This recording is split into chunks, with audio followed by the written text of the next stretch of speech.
상승 후반부장이라고 생각하거든요. 다른 데가 너무너무 치고 나니까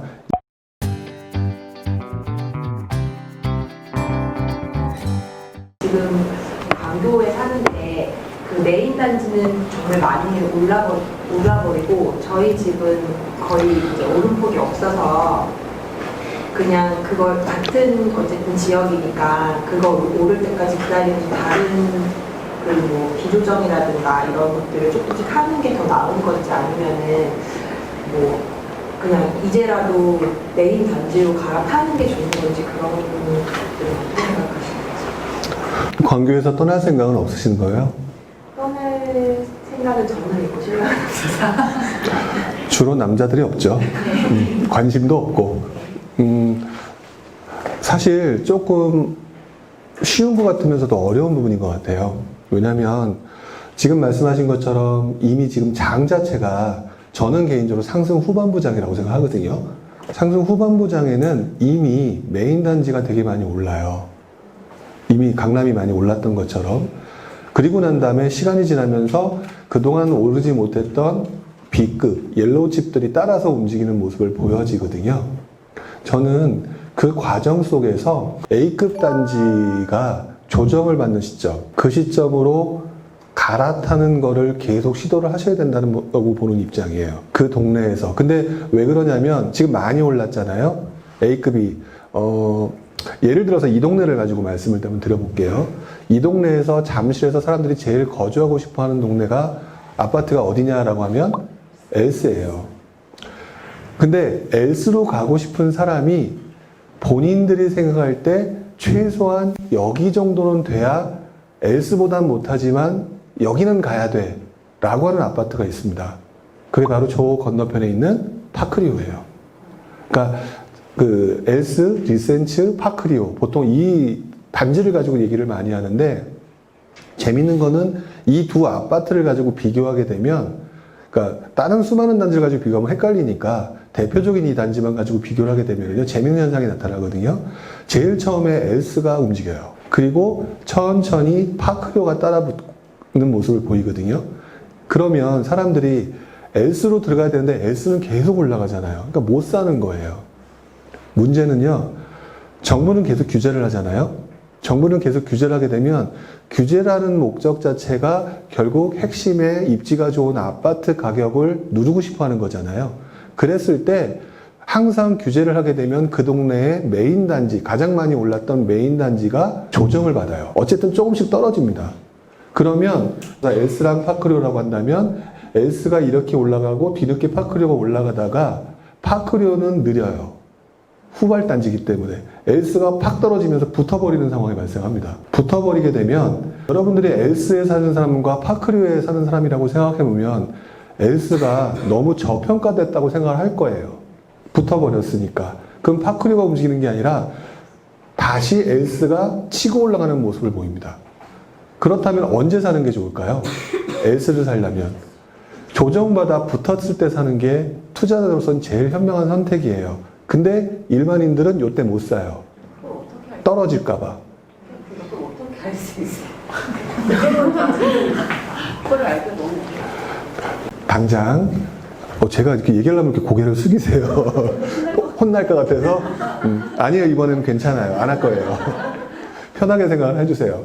그러니까 뭐냐면 당장 오늘 집에 가셔가지고요, 본인이 못하시면 집안에 또 이렇게 할 수 있는 분한테 KB 시세 있어요. 제가 지금 말씀드렸던 엘스와 파크리오 그 단지 가격을 가지고 그래프를 한번 만들어 보시면 대충 감이 와요. 근데 그 똑같은 것들을 예를 들어서 강남에 있는 모 단지 또는 내가 살고 있는 동네의 모 단지 이렇게 해서 해보면 상당히 비슷한 현상이 나타나거든요.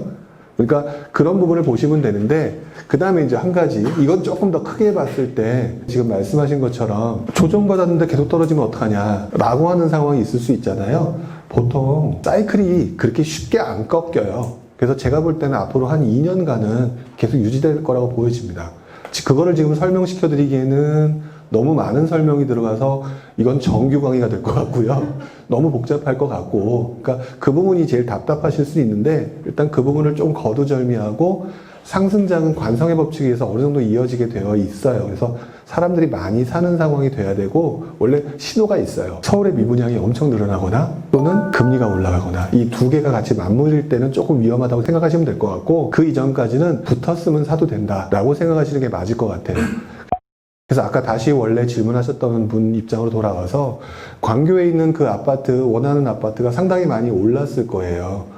올랐기 때문에 그 아파트를 따라 붙지는 못하는 상황이라 속상할 수 있는데 제가 볼 때는 이미 그 A급 단지가 치고 올라감으로 인해서 지금 B급, C급 단지가 따라 붙을 상황이 올 거고요. 그 과정에서 A급 단지가 분명히 조정받는 상황이 있을 겁니다. 이때는 그때 보통 내 집을 팔고 하게 되면 애매하잖아요. 그때 이제 영혼까지 끌어모아서 돈을 좀 마련해서 추가 비용 같은 거 전세 끼고 한다든지 이런 식으로 사는 방법을 취하는 거예요. 더더구나 바로 그 위로 올라가면 수지가 있죠. 수지가 지금 분위기가 되게 좋아요. 만약에 광교가 떨어지는 상황이 되는, 그러니까 전체로 떨어지는 상황이 되면 수지가 더 떨어질까요? 광교가 더 떨어질까요?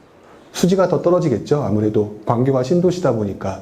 그러니까 밑에서 받쳐주고 있는 아파트 단지들이 수지가 있기 때문에 광교에선 특별하게 고민하실 거 없이 조정을 받는 현상이 나타나거나 라고 했을 때는 글로 넘어가시는 방법을 택하는 게 가장 현명하실 것 같고요. 광교뿐만 아니라 결국에는 어느 동네든지 내가 살고 있는 동네 원래 쉽사리 못 빠져나오잖아요.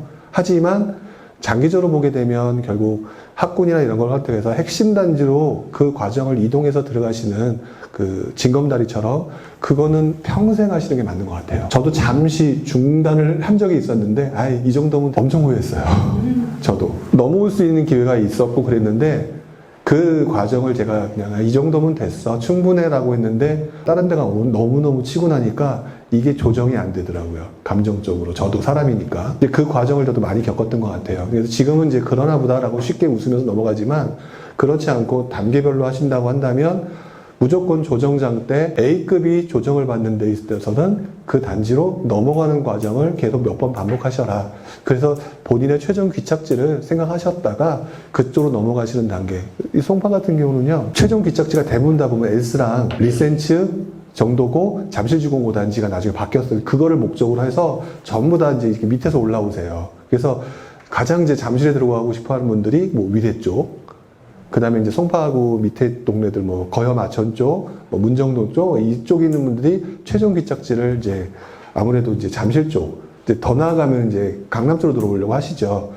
근데 이제 그분들이 항상 고민하는 게 그 돈 차이. 그것 때문에 그런데 조정받을 때 또 막상 못 사는 그 시점이 제가 보니까 가장 사기가 그나마 제일 쉬운 시점인 것 같았던 것 같아요. 그렇게 생각하고 계속 접근하시는 게 좋을 것 같고요. 나중에 꼭 광교에서뿐만 아니라 이제 좋은 동네로 넘어오실 수 있으니까 남편분하고 같이 잘 상의하셔가지고 남편분은 제가 볼 때는 제 경험상 끌고 일단 가는 게 제일 편해요.